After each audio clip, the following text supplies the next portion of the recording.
children, welcome back to our channel Rimika's Diary. நம்ம வந்து CBSE Max Grade 8 NCERT syllabus தான் பார்த்துட்டு இருக்கோம். உங்களுக்கு ஈஸியாக இருக்கணும் அப்படின்றதுக்காண்டி நம்ம சேனலில் ஒரு பிளேலிஸ்ட் கிரியேட் பண்ணியிருக்கிறோம், CBSE Class 8 Max அப்படின்னு சொல்லிட்டு. ஓகே சில்ட்ரன், நம்ம சேனலில் ஃபர்ஸ்ட் டைம் பார்க்குறீங்கன்னா கண்டிப்பாக சப்ஸ்கிரைப் பண்ணுங்கள். ஆல்ரெடி சப்ஸ்கிரைப் பண்ணி சப்போர்ட் பண்ணிட்டு இருக்கிற நம்ம சில்ட்ரன் எல்லாருக்குமே ரொம்ப ரொம்ப தேங்க்ஸ். ஸோ இன்றைக்கி வந்து நம்ம சாப்டர் 1 தான் பார்க்க போகிறோம். Chapter 1 rational numbers. ஸோ அதோட இன்ட்ரடக்ஷன் பார்ட் 1 வீடியோ தான் பார்க்க போகிறோம். ஆல்ரெடி நம்ம கிளாஸ் 7லேயும் ரேஷனல் நம்பர்ஸ் பார்த்துருக்கோம். ஸோ உங்களுக்கு வந்து ரொம்பவே ஈஸியாக தான் இருக்கும். இப்போ வந்து ஃபர்ஸ்ட் டெஃபினிஷன் நம்ம பார்க்கலாம். ஒரு ரேஷ்னல் நம்பர் அப்படின்னா அது என்ன ஃபார்மெட்டில் இருக்கும்? P/Q ஃபார்மெட்டில் இருக்கும். ஒரு ஃப்ராக்ஷன் மாதிரி தான் இருக்கும், கரெக்டாக? P/Q ஃபார்மெட்டில் இருக்கும். பட் P அண்ட் Qக்கு வந்து சம் கண்டிஷன்ஸ் இருக்குது. P அண்ட் Q அப்படின்றது இன்டீஜர்ஸாக இருக்கும். P and Q எப்படி இருக்கும்? இன்டீஜர்ஸாக இருக்கும். அதுலேயும் ஒரு பர்டிகுலர் கண்டிஷன் இருக்குது. என்னது அப்படின்னு சொல்லி பார்த்தீங்கன்னா, Q is not equal to 0. Q வந்து 0வாக இருக்கக்கூடாது. மற்றபடி நமக்கு வேறு எந்த இன்டீஜர் ஆனாலும் இருக்கலாம், ஆனால் 0வாக மட்டும் இருக்கக்கூடாது. ஓகேவா? Pக்கு வந்து அந்த மாதிரி எந்த விதமான ரெஸ்ட்ரிக்ஷன்ஸ் கிடையாது. இன்டீஜர்ஸில் எந்த இன்டீஜர் ஆனாலும் இருக்கலாம். Qக்கு மட்டும் நமக்கு என்ன இருக்கணும்? இஸ் நாட் ஈக்குவல் டு 0வாக இருக்கணும். ஓகேவா? ஸோ இன்டீஜர்ஸ் அப்படின்றதும் நம்ம ஆல்ரெடி டிஸ்கஸ் பண்ணியிருக்கிறோம். கிளாஸ் 6, கிளாஸ் 7 எல்லா இதுலேயுமே பார்த்துருக்கீங்க. இன்டீஜர்ஸ்னால் என்னது? Positive numbers, negative numbers, 0. So பியும் கியூவும் எப்படி இருக்கணும்? இன்டீஜர்ஸாக இருக்கணும். ஆனால் அதில் ஒரு பர்டிகுலர் கண்டிஷன் இருக்குது. என்னென்னா Q is not equal to 0வாக இருக்கணும். மற்றபடி நமக்கு எந்த பாசிட்டிவ் நம்பர்ஸ் ஆனாலும் இருக்கலாம், எந்த நெகட்டிவ் நம்பர்ஸ் ஆனாலும் இருக்கலாம். Qக்கு வந்து Pக்கு வந்து பாசிட்டிவ் நம்பர்ஸ் இருக்கலாம், நெகட்டிவ் நம்பர்ஸ் இருக்கலாம், 0வாகவும் இருக்கலாம். இது இன்னொரு வேலை எப்படி நம்ம எக்ஸ்பிளைன் பண்ணலாம் அப்படின்னா, ஹோல் நம்பர்ஸாக இருக்கலாம். P and Q அப்படின்றது ஹோல் நம்பர்ஸாக இருக்கலாம், நெகட்டிவ் நம்பர்ஸாக இருக்கலாம். ஆனால் நீங்கள் இதில் ஒன்று நோட் பண்ணீங்க அப்படின்னா நல்லா கிளியராக தெரியும். ஹோல் நம்பர்ஸும் நெகட்டிவ் நம்பர்ஸும் சேர்ந்தது தான் நமக்கு என்னது? இன்டீஜர்ஸ். ஸோ இன்டீஜர்ஸ் அப்படின்றது பாசிட்டிவ் நம்பர்ஸ் இருக்கும். ஒரு நம்பர் லைன் ட்ரா பண்ணிங்கன்னா ரைட் ஹேண்ட் சைடு வந்து நமக்கு பாசிட்டிவ் இருக்கும், லெஃப்ட் ஹேண்ட் சைடு வந்து நெகட்டிவ் நம்பர்ஸ் இருக்கும், மிடில் 0 இருக்கும். ஸோ இதெல்லாம் சேர்ந்தது தான் என்னது? இன்டீஜர்ஸ். கரெக்டாக? அப்போ ஹோல் நம்பர்ஸும் நெகட்டிவ் நம்பர்ஸும் அப்படின்னு சொல்கிறப்ப ஹோல் நம்பர்ஸ் அப்படின்றது 0லேருந்து ஸ்டார்ட் ஆகி இன்ஃபினிட்டியாக போயிட்டே இருக்கும். நெகட்டிவ் நம்பர்ஸ்ன்றது -1, -2 இந்த மாதிரி போயிட்டே இருக்கும். ஸோ இந்த ரெண்டுமே வந்து நமக்கு P and Qவாக இருக்கலாம் அப்படின்னு சொல்லியிருக்காங்க. ஸோ அதை நான் வந்து இன்டீஜர்ஸ் அப்படின்னு சொல்லலாம். அப்படி இல்லைன்னா நம்ம என்ன சொல்லலாம்? ஹோல் நம்பர்ஸும் நெகட்டிவ் நம்பர்ஸாகவும் இருக்கலாம் அந்த P and Q அப்படின்றது. அண்டர்ஸ்டாண்ட் ஆகுதா? ஓகே. ஸோ இப்போ வந்து நம்ம ரேஷனல் நம்பர்ஸ்க்கு எக்ஸாம்பிள் பார்க்கலாம். ஸோ எக்ஸாம்பிள் பார்த்தீங்கன்னா, இப்போ ஃபார் எக்ஸாம்பிள் -2/3 இருக்குது. இது ஒரு ரேஷனல் நம்பரா? Yes yes. ஏன்னா -2 அப்படின்றது ஒரு நெகட்டிவ் நம்பர், 3 அப்படின்றது ஒரு பாசிட்டிவ் நம்பர். கரெக்டாக? ஸோ இது எல்லாமே இன்டீஜர்ஸாக தான் இருக்குது. ஸோ இது ஒரு ரேஷனல் நம்பர். 0/3 இது ஒரு ரேஷனல் நம்பரா? Yes S. ஸோ இது ஒரு ரேஷனல் நம்பர் தான். ஏன்னா நமக்கு P இது வந்து P, இது வந்து Q. ஸோ P வந்து நமக்கு எப்படினாலும் இருக்கலாம், பாசிட்டிவ் நம்பர்ஸ், நெகட்டிவ் நம்பர்ஸ், 0வாகவும் இருக்கலாம். பட் Q தான் நமக்கு என்ன கண்டிஷன் இருக்கு? Q is not equal to 0. So இங்கே நமக்கு P தான் 0வாக இருக்கு. ஸோ அதனால இது ப்ராப்ளம் கிடையாது. இது ஒரு ரேஷனல் நம்பர் தான். இப்போ 3/0 இருக்கு. இது ரேஷனல் நம்பரா? No. So it's not a rational number. ஏன் இது வந்து ரேஷனல் நம்பர் கிடையாது? Q வந்து இஸ் ஈக்குவல் டு 0வாக இருக்குது. நமக்கு வந்து எப்படி இருக்கணும்? Q is not equal to 0வாக இருக்கணும். ஸோ இது வந்து நமக்கு ரேஷனல் நம்பர் கிடையாது. அண்டர்ஸ்டாண்ட் ஆகுதா? ஸோ ரேஷனல் நம்பர்னா என்ன அப்படின்றது உங்களுக்கு இப்போ கிளியராக ஒரு ஐடியா கிடச்சிருக்கும்னு நினைக்கிறேன். ஓகேவா? நெக்ஸ்ட் வந்து இதோட ப்ராப்பர்ட்டிஸ் நம்ம பார்க்கலாம். ஓகே சில்ட்ரன், இப்போ நம்ம வந்து ஃபர்ஸ்ட் ப்ராப்பர்ட்டி பார்க்கலாம். ப்ராப்பர்ட்டிஸ் ஆஃப் ரேஷனல் நம்பர்ஸில் ஃபர்ஸ்ட் ப்ராப்பர்ட்டி தான் இப்போ நம்ம பார்க்க போகிறோம், closure property. So closure property அப்படின்றது என்னன்னா, ஃபார் எக்ஸாம்பிள் 2 அப்படின்ற ஒரு ஹோல் நம்பர் எடுத்துக்கலாம், +3 அப்படின்றது ஒரு ஹோல் நம்பர் எடுத்துக்கலாம், இஸ் ஈக்குவல் டு நமக்கு என்ன வரும்? 5. ஸோ 2 ஹோல் நம்பர்ஸை ஆட் பண்ணுறப்போ நமக்கு ஆன்சர் எப்படி இருக்குது? ஹோல் நம்பராக தான் இருக்குது. ஸோ இதுதான் நமக்கு க்ளோஷர் ப்ராப்பர்ட்டி. அண்டர்ஸ்டாண்ட் ஆகுதா? அப்போ நம்ம என்ன எழுதலாம்? ஸோ இது வந்து நமக்கு ஹோல் நம்பர்ஸ் தான். ஆனால் இப்போ இது வந்து நம்ம இது ரேஷனல் நம்பர்ஸும் நம்ம சொல்லிக்கலாம். எப்படின்னா இப்போ 2/1 + 3/1 இஸ் ஈக்குவல் டு 5/1 இந்த மாதிரி போட்டுக்கலாமா? ஸோ இது ரேஷனல் நம்பர் தானே. இது ஒரு ரேஷனல் நம்பர், இது ஒரு ரேஷனல் நம்பர், இது ரெண்டையும் ஆட் பண்ணி வர இதுவும் நமக்கு ரேஷனல் நம்பர் தான். ஸோ அப்போ நம்ம என்ன சொல்லிக்கலாம்? Rational numbers are closed under addition அப்படின்னு சொல்லிக்கலாம். ஓகேவா? P/Q ஃபார்மெட்க்கு நான் இங்கே எழுதியிருக்கிறேன். அவ்வளோதான். இது ஹோல் நம்பர்ஸாக இருக்குது. இதை வந்து பி பை கியூ ஃபார்மெட்டில் எழுதியிருக்கிறேன். ஓகேவா? இப்போ வந்து நெக்ஸ்ட்டு வந்து பார்த்தீங்கன்னா நம்ம இப்போ வேற ஒரு 2 ரேஷனல் நம்பர்ஸ் எடுத்துக்கலாம். For example 2/3 plus 1/3. ஸோ இந்த 2 ரேஷனல் நம்பர்ஸை தான் நான் எல்லா ஆப்ரேஷன்ஸ்க்குமே எடுக்க போகிறேன். Addition, subtraction, multiplication, division. இது நாளையும் நம்ம வந்து ப்ரூவ் பண்ண போகிறோம் க்ளோஷர் ப்ராப்பர்ட்டி யூஸ் பண்ணி. ஓகேவா? இப்போ நம்ம 2 ரேஷனல் நம்பர்ஸ் எடுத்தாச்சு. ஸோ இது ஒரு ரேஷனல் நம்பர், இது ஒரு ரேஷனல் நம்பர். இதை நம்ம வந்து ஆட் பண்ண போகிறோம். ஃப்ராக்ஷன், அடிஷன் நம்ம எல்லாருக்குமே தெரியும். ஸோ நமக்கு டினாமினேட்டர் சேமாக இருந்துச்சுன்னா நியூமரேட்டரை ஜஸ்ட் ஆட் பண்ணால் போதும். ஸோ 2 + 1 3, 3/3. ஸோ இதை நம்ம கட் பண்ணோன்னா 1, கரெக்டாக 1 டைம்ஸ் போகும். ஸோ 1. ஸோ 1 அப்படின்றது ஒரு ரேஷனல் நம்பர் தான். So P by Q format போடணும்னா நீங்கள் இந்த மாதிரி போட்டுக்கலாம் 1/1. ஸோ 2 ரேஷனல் நம்பர்ஸை ஆட் பண்ணுறப்ப நமக்கு ஒரு ரேஷனல் நம்பர் தான் கிடைக்குது. அப்போ வந்து இந்த ப்ராப்பர்ட்டி வந்து சாட்டிஸ்ஃபைட் ஆயிடுச்சு. அப்போ நம்ம என்ன எழுதணும் அப்படின்னா rational numbers are closed under addition.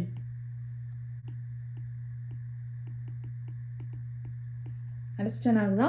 Next வந்து நம்ம இப்போ சப்ராக்ஷன் பெர்ஃபார்ம் பண்ணலாம். அந்த சேம் 2 ரேஷனல் நம்பர்ஸ் தான் எடுக்கிறேன், சப்ராக்ஷன் பண்ணுறேன். ஸோ சப்ராக்ஷன் பண்ணுறப்போ ஃப்ராக்ஷன் மாதிரியே தான். டினாமினேட்டர் சேமாக இருக்குது, ஜஸ்ட் அப்படியே எழுதிக்கலாம். நியூமரேட்டர்ஸை மைனஸ் பண்ணிடலாம். 2 - 1 1. அப்போ இது ஒரு ரேஷனல் நம்பர், இது ஒரு ரேஷனல் நம்பர். நமக்கு வந்திருக்கிற ஆன்சரும் ஒரு ரேஷனல் நம்பர் தான் இருக்குது. அப்போ நம்ம என்ன எழுதலாம்? Rational numbers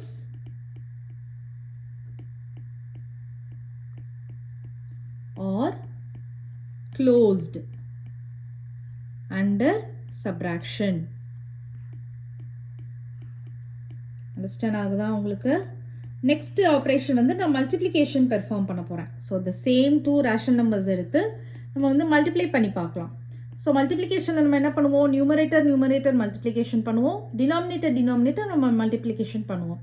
so 2 × 1 2, 3 3s are 9. So இது ஒரு ரேஷனல் நம்பர், இது ஒரு ரேஷனல் நம்பர். நமக்கு ஆன்சரும் வந்து ஒரு ரேஷனல் நம்பர் தான் வந்திருக்கு. கரெக்டா? அப்போ நம்ம இங்கே என்ன எழுதலாம்? ரேஷனல் நம்பர்ஸ்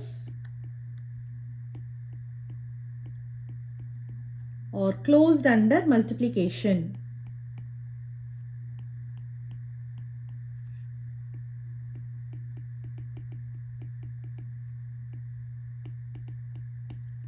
அண்டர்ஸ்டாண்ட் ஆகுதா? ஃபைனலாக நம்ம என்ன பண்ண போகிறோம்? டிவிஷன் பண்ண போகிறோம். the same 2 நம்பர்ஸை எடுத்து டிவிஷன் பண்ண போகிறோம். So 2/3 divided by 1/3. So fraction டிவிஷனில் என்ன பண்ணுவோம் ஞாபகம் இருக்கா உங்களுக்கு? ஸோ இந்த டிவிஷன் சிம்பிளை வந்து மல்டிப்ளிகேஷனாக கன்வெர்ட் பண்ணிவிட்டு இந்த செகண்ட் நம்பரை வந்து ரெசிப்ரோக்கல் பண்ணிடுவோம். அதுதான் பண்ண போகிறோம். ஸோ 2/3 × 1/3ன்றது 3/1 கன்வெர்ட் ஆயிரும். ஸோ 3 நமக்கு மேலே கீழே நியூமரேட்டர் டினாமினேட்டரில் இருந்துச்சுன்னா நம்ம என்ன பண்ணிக்கலாம்? கட் பண்ணிக்கலாம். அது கிராஸாக இருந்தாலும் ஓகே, இந்த மாதிரி ஸ்ட்ரைட்டாக மேலே கீழே இருந்தாலும் ஓகே. ஸோ அதை கேன்சல் பண்ணிக்கலாம். அப்போ 2 1s are 2, 1 1s are 1. So 2/1 அப்படின்னு வந்திருக்கு. ஸோ 2/1 அப்படின்றது நமக்கு ஒரு ரேஷனல் நம்பர் தான். ஸோ இது ஒரு ரேஷனல் நம்பர், இது ஒரு ரேஷனல் நம்பர், இதுவும் நமக்கு ரேஷனல் நம்பர் தான். ஸோ 2 ரேஷனல் நம்பர்ஸை டிவைட் பண்ணுறப்ப நமக்கு ரேஷனல் நம்பர் தான் வருது. இருந்தாலும் இன்னொரு ஒரு எக்ஸப்ஷனல் கண்டிஷன் இருக்குது. அது வந்து பாருங்கள், 2/3 divided by 0/1 அப்படின்னு கொடுக்குறாங்கன்னு வச்சுக்கோங்க. இப்போ இதை வந்து நம்ம டிவைட் பண்ண போகிறோம். ஸோ எப்படி பண்ணலாம்? 2/3 × 0/1 ரெசிப்ரோக்கல் பண்ணோம்னா 1/0 வரும். ஸோ 1/0 நமக்கு p/q அப்படின்ற ஃபார்மட் எப்படி இருக்கணும்னு சொல்லியிருக்கிறேன். q is not equal to 0 சொல்லியிருக்கிறேன். பட் இங்கே நமக்கு எப்படி இருக்குது? q is equal to 0வாக இருக்குது. அப்போ இங்கே என்ன கண்டிஷன் வருது? not defined வருது. not defined. ஓகேவா? அப்போ இங்கே நம்ம ஃபைனலாக என்ன சொல்லலாம்னா, இப்போ இந்த மாதிரி இருந்துச்சுன்னா நமக்கு க்ளோஸ்ட் அண்டர் டிவிஷனாக இருக்குது. ஆனால் நமக்கு 0/1 அப்படின்னு எடுக்கிறப்ப இஸ் நாட் க்ளோஸ்ட் அண்டர் டிவிஷனாக இருக்குது. அப்போ நம்ம ஃபைனலாக எப்படி எழுதலாம்னா, however if we exclude 0வை தவிர்த்துட்டு 0வை விட்டுட்டு ரிமைனிங் இருக்கிற ரேஷனல் நம்பர்ஸ்லாம் எடுத்துக்கலாம். ஓகேவா? So however, if we exclude 0, then the collection of all other rational numbers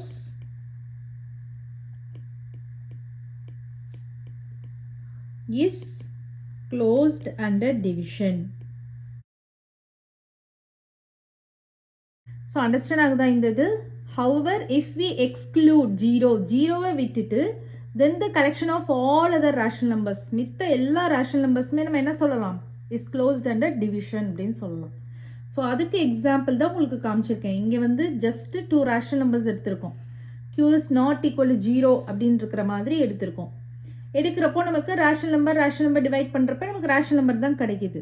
second கண்டிஷனில் வந்து நமக்கு டிவிஷன் அப்படின்றதுனால நமக்கு என்னதான் நம்ம q is not equal to 0வில் எடுத்தாலும் ரெசிப்ரோக்கல் பண்ணுறப்ப அது ஆட்டோமேட்டிக்காக வந்து q is equal to 0வாக கன்வெர்ட் ஆயிடுது. அதனால இது வந்து நாட் டிஃபைன்டுக்கு போயிடுது. ஓகேவா? அப்போ நம்ம என்ன சொல்லலாம்? However, if we exclude 0, then the collection of all other rational numbers is closed under division அப்படின்னு சொல்லலாம். அண்டர்ஸ்டாண்ட் ஆகுதா உங்களுக்கு? ஸோ இதுதான் நமக்கு ஃபர்ஸ்ட் ப்ராப்பர்ட்டி, க்ளோஷர் ப்ராப்பர்ட்டி. ஓகேவா? ஸோ இந்த க்ளோஷர் ப்ராப்பர்ட்டிலேயே பார்த்தீங்கன்னா நம்ம இப்போ வந்து 0வால் ஆட் பண்ணுறோம்னு வச்சுக்கோங்க. இப்போ ஒரு ரேஷனல் நம்பர் எடுத்துக்கிறேன், அதை வந்து 0வால் நம்ம ஆட் பண்ணலாம். ஸோ 0 அப்படின்றது 0/1 அப்படின்னு போட்டுக்கலாமா? ஓகேவா? ஸோ p/q ஃபார்மட் இருக்கணும் அப்படின்றதுக்காண்டி. அப்படி இல்லைன்னா நீங்கள் என்ன பண்ணலாம், எந்த நம்பரையுமே நம்ம 0வால் ஆட் பண்ணோன்னா நமக்கு என்ன வரும்? இந்த சேம் நம்பர் தான் வரும். இந்த மாதிரி நீங்கள் போட்டுக்கலாம். அப்படி இல்லைன்னா 0/1 போட்டுட்டு நீங்கள் ரேஷனல் நம்பர்ஸ் ஃபார்மட்டே பண்ணணும் அப்படின்னு நினச்சிங்கன்னா 0/1 அப்படின்னு p/q ஃபார்மட் போட்டுட்டு எல்சிஎம் எடுப்போம். டினாமினேட்டர்ஸ் டிஃப்ரெண்ட்டாக இருக்குது. ஸோ 3க்கும் 1க்கும் எல்சிஎம் எடுத்தோன்னா 3 வரும். So 3 1s are 3, 2 1s are 2 plus 1 3 is 3, 0 into 3 0. So 2/3. So எப்படின்னாலும் நமக்கு 2/3 தான் வந்திருக்கு. ஸோ என்ன பண்ணலாம், ரெண்டு ரேஷனல் நம்பர் ஆட் பண்ணுறோம், நமக்கு ரேஷனல் நம்பர் தான் வருது. ஸோ 0வால் நம்ம பண்ணுறப்ப நமக்கு க்ளோஸ்ட் அண்டர் அடிஷன் தான் வருது. அதே மாதிரி இப்போ சப்ராக்ஷன் பண்ணி காமிக்கிறேன். இதுலேயே 2/3 minus 0. ஸோ 0ன்றதை நம்ம 0/1ன்னு போட்டுக்கலாம். அப்படி இல்லைன்னா எந்த ஒரு நம்பரையும் நம்ம 0வால் சப்ராக்ஷன் பண்ணுறப்ப இது சேம் நம்பர் தான் வரும். கரெக்டாக? ஸோ அப்படி இல்லைன்னா சிஷன் நீங்கள் எல்சிஎம் எடுத்து பண்ணிக்கலாம். டினாமினேட்டர் டிஃப்ரெண்ட்டாக இருக்குது. அதே மாதிரி எல்சிஎம் எடுத்தோன்னா 3 1s are 3, 2 1s are 2, 1 3 is 3, 0 into 3 0. இப்போ 2/3. ஸோ ரேஷனல் நம்பர் நமக்கு வந்திருக்கிற ஆன்சரும் rational number. So it's closed under subtraction. Multiplication பார்க்கலாம். மல்டிப்ளிகேஷன் வந்து 2/3 into 0 போட்டு பாருங்க. ஸோ 2/3 into 0 போடுறப்போ 0வோட எந்த நம்பர் மல்டிப்ளை பண்ணாலும் நமக்கு என்ன தான் வரும்? 0 தான் வரும். அப்படி இல்லைன்னா by 1 போட்டிங்கன்னா 2 into 0 0, 3 into 1 3. So 0/3 is equal to 0. It's closed under multiplication. ஓகேவா? ஸோ 0 வச்சு எப்படி பண்ணுறது அப்படின்றதான் உங்களுக்கு நான் இப்போ சொல்லி கொடுத்துருக்கேன். ஓகேவா? ஓகே சில்ட்ரன், இப்போ பர்டிகுலராக நான் வந்து ஏன் 0 வச்சு நம்ம அடிஷன்ஸ், சப்ராக்ஷன், மல்டிப்ளிகேஷன்லாம் சொல்லி கொடுத்தேன் அப்படின்னா, நம்ம 0 வச்சு ரேஷனல் நம்பர்ஸில் பண்ணுறப்போ p/q ஃபார்மெட்டில் எடுத்தோம்னா 0/1 அப்படின்னு வரும். ஸோ நம்ம அடிஷன்லேயும் ஈஸியாக வந்து 0/1 ஆட் பண்ணியாச்சு, சப்ராக்ஷன்லேயும் 0/1 சப்ராக்ஷன் பண்ணியாச்சு, மல்டிப்ளிகேஷன்லேயும் 0/1 அப்படின்றது நம்ம வச்சு மல்டிப்ளிகேஷன் பண்ணியாச்சு.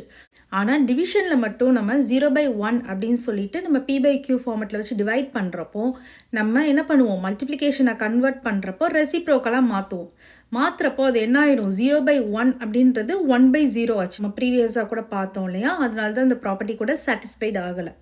ஓகேவா? ஸோ மித்த எல்லா ஆப்ரேஷன்ஸ்லேயும் 0ன்றது கரெக்டாக செட் ஆயிடுச்சு. ஆனால் டிவிஷன் அப்படின்னு வர்றப்போ மட்டும் நமக்கு அந்த நம்ம என்னதான் நம்ம p/q ஃபார்மெட்டில் எடுக்கிறப்போ நம்ம வந்து 0/1 அப்படின்னு எடுத்தாலும் அது ரெசிப்ரோக்கல் ஆகிறப்ப என்ன ஆயிடுது, 1/0 ஆயிடுது.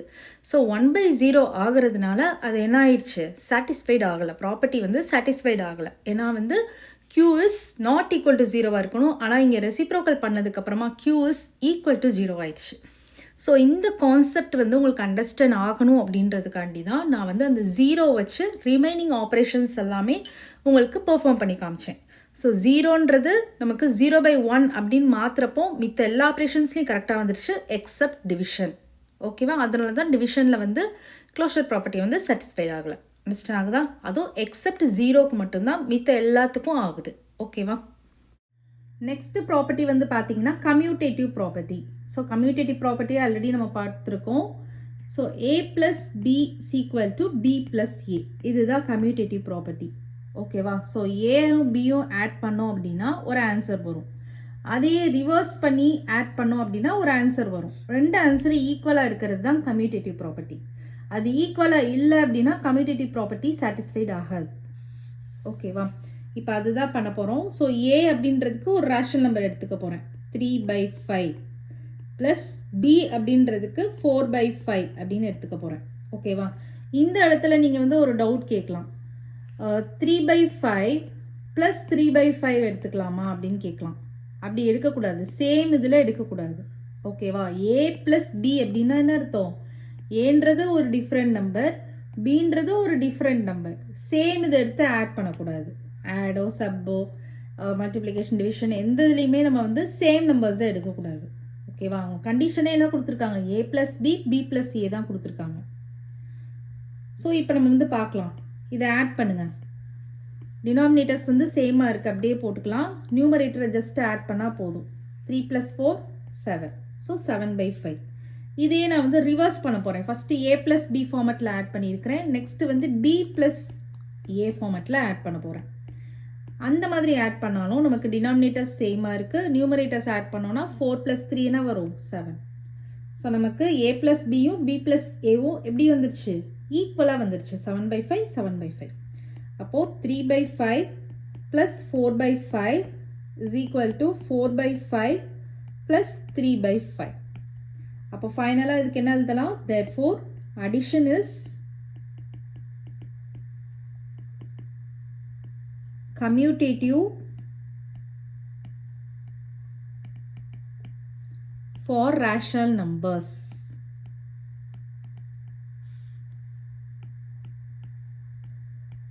So therefore addition is commutative for rational numbers. Understand ஆகுதா? நெக்ஸ்ட் வந்து நம்ம சப்ராக்ஷனுக்கு பார்க்கலாம். சப்ராக்ஷனுக்கு வந்து a - b = b - a அப்படின்னு பார்ப்போம். இந்த கண்டிஷன் சாட்டிஸ்ஃபைட் ஆச்சு அப்படின்னா கம்யூட்டேட்டிவ் ப்ராப்பர்ட்டி வந்து சாட்டிஸ்ஃபைட் ஆகுது சப்ராக்ஷனுக்கு, இல்லைனா இல்லை. ஓகேவா? ஸோ அதை நம்ம செக் பண்ணலாம். ஃபர்ஸ்ட் வந்து a - b இந்த சேம் நம்பரை எடுத்துக்கிறேன். 3/5 - 4/5. ஸோ இதை சப்ராக்ஷன் பண்ணுவோம். டினாமினேட்டர் சேமாக இருக்குது, அப்படியே போட்டுக்கலாம். நியூமரேட்டரை ஜஸ்ட் சப்ராக்ஷன் பண்ணோன்னா 3 - 4 என்ன வரும்? -1 வரும். ஒரு பாசிட்டிவ் நம்பர் இருக்குது, ஒரு நெகட்டிவ் நம்பர் இருக்குது. என்ன பண்ணணும்? சப்ராக்ஷன் பண்ணிவிட்டு பிகர் நம்பர் சிம்பிள் போட்டுறணும். ஸோ பிகர் நம்பருக்கு இங்கே வந்து 4 தான். 4ஓட சிம்பிள் வந்து என்னது?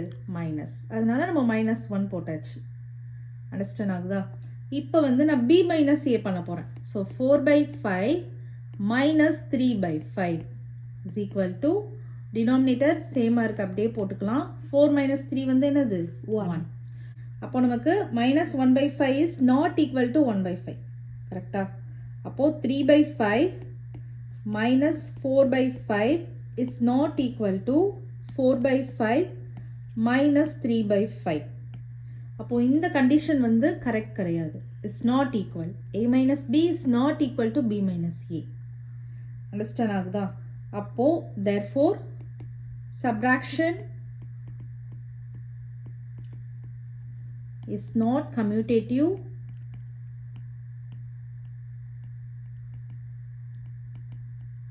for rational numbers.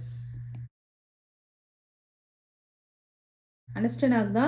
இப்போ நம்ம வந்து ரெண்டு ஆப்ரேஷன்ஸ் வந்து பெர்ஃபார்ம் பண்ணியாச்சு கம்யூட்டேட்டிவ் ப்ராப்பர்ட்டிக்கு. அடிஷன் பண்ணியாச்சு, சப்ராக்ஷன் பண்ணியாச்சு. அடிஷன் வந்து கம்யூட்டேட்டிவ் ப்ராப்பர்ட்டியை வந்து சாட்டிஸ்ஃபைட் பண்ணுச்சு, ஆனால் வந்து சப்ராக்ஷன் வந்து கம்யூட்டேட்டிவ் ப்ராப்பர்ட்டியை சாட்டிஸ்ஃபைட் பண்ணலை. நெக்ஸ்ட் வந்து நம்ம மல்டிப்ளிகேஷன் பார்க்கலாம். மல்டிப்ளிகேஷனும் த சேம் தான் எடுக்க போகிறேன். சேம் டூ ரேஷனல் நம்பர்ஸ் தான் எடுக்க போகிறேன். 3/5 × 4/5. ஸோ மல்டிப்ளிகேஷன் என்ன பண்ணுவோம்? நியூமரேட்டர் மல்டிப்ளை பண்ணுவோம், டினாமினேட்டர் மல்டிப்ளை பண்ணுவோம். So 5 5s are 25, 4 3s are 12. அதே இது நம்ம ஆர்டரை சேஞ்ச் பண்ணுவோம். 4/5 × 3/5. So 4 3s are 12, 5 5s are 25. So இதுவும் நமக்கு சேமாக தான் வந்திருக்கு. கரெக்டா? அப்போ நம்ம வந்து 3 by 5 into 4 by 5 is equal to 4 by 5 into 3 by 5. அப்போ நமக்கு வந்து a into b is equal to b into a. So இந்த கண்டிஷன் வந்து நமக்கு சாட்டிஸ்ஃபைட் ஆயிடுச்சு. அப்போ நம்ம என்ன எழுதிடலாம்? therefore multiplication is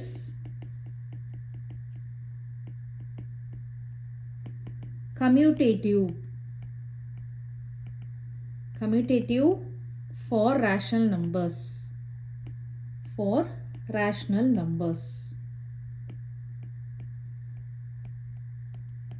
Understand ஆகுதா?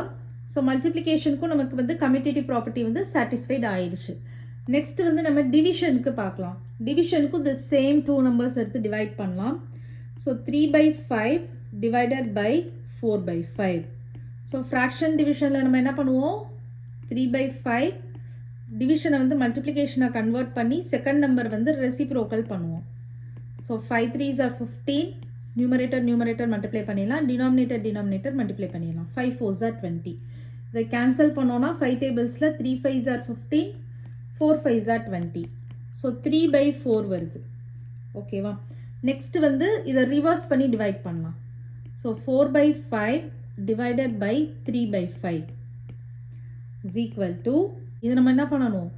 4 by 5 into பண்ணணும். இன்டூ பண்ணிவிட்டு இது ரெசிப்ரோக்கல் பண்ணுவோம். 5 by 3. ஸோ இதை நீங்கள் மல்டிப்ளை பண்ணியும் பண்ணிக்கலாம். அப்படி இல்லைன்னா நியூமரேட்டர் அண்ட் டினாமினேட்டரில் 5 5 நம்ம கேன்சல் பண்ணிடலாம். ஆக்சுவலாக இங்கேயும் நம்ம அந்த மாதிரி பண்ணியிருந்துருக்கலாம். ஈஸியாக கேன்சல் ஆகிருக்கும். 5 5 கேன்சல் பண்ணிங்கன்னா 3 by 4 கிடச்சிருக்கும். ஸோ இங்கே நான் அந்த மாதிரி பண்ணுறேன். 5 5 கேன்சல் பண்ணிங்கன்னா நமக்கு என்ன வரும்? 4 by 3 வரும். ஸோ இங்கே நமக்கு 3 by 4 வந்திருக்கு. ஆனால் இங்கே 4 by 3 வந்திருக்கு. அப்போ இது ரெண்டு ஈக்குவலாக இல்லை, இட்ஸ் நாட் ஈக்குவல். ஓகேவா? அப்போது நமக்கு இங்கே வந்து 3 by 4 is not equal to 4 by 3. கரெக்டாக? அதாவது a டிவைடட் பை b வந்து is not equal to b divided by a கண்டிஷனில் இருக்குது. ஸோ இந்த மாதிரி இருக்கிறதுனால நம்ம ஃபைனலாக என்ன சொல்லிடலாம்? therefore division is not commutative.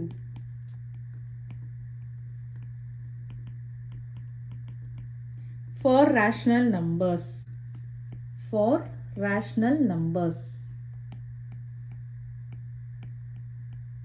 Understand ஆகுதா? therefore division is not commutative for rational numbers. So நமக்கு மல்டிப்ளிகேஷனுக்கு வந்து கம்யூட்டேட்டிவாக இருந்தது, ஆனால் டிவிஷனுக்கு வந்து கம்யூட்டேட்டிவாக இல்லை. ஸோ அடிஷனுக்கு கம்யூட்டேட்டிவாக இருந்தது, சப்ராக்ஷனுக்கு கம்யூட்டேட்டிவாக இல்லை. அதே மாதிரி மல்டிப்ளிகேஷனுக்கு கம்யூட்டேட்டிவாக இருந்தது, பட் டிவிஷனுக்கு நமக்கு கம்யூட்டேட்டிவாக இல்லை. ஸோ உங்களுக்கு இந்த closure property and commutative property நல்லாவே அண்டர்ஸ்டாண்ட் ஆயிருக்கும்னு நினைக்கிறேன். ஓகே சில்ட்ரன், நம்ம இந்த வீடியோவில் வந்து closure property and commutative property பார்த்துருக்கோம். ஸோ உங்களுக்கு நல்லாவே அண்டர்ஸ்டாண்ட் ஆயிருக்கும்னு நினைக்கிறேன். ஓகே சில்ட்ரன், நெக்ஸ்ட் ப்ராப்பர்ட்டி வந்து நெக்ஸ்ட் வீடியோவில் பார்க்கலாம். இந்த வீடியோ உங்களுக்கு பிடிச்சிருந்ததுன்னா லைக் பண்ணுங்கள், ஷேர் பண்ணுங்கள், நம்ம சேனலை சப்ஸ்கிரைப் பண்ணுங்கள். Bye children.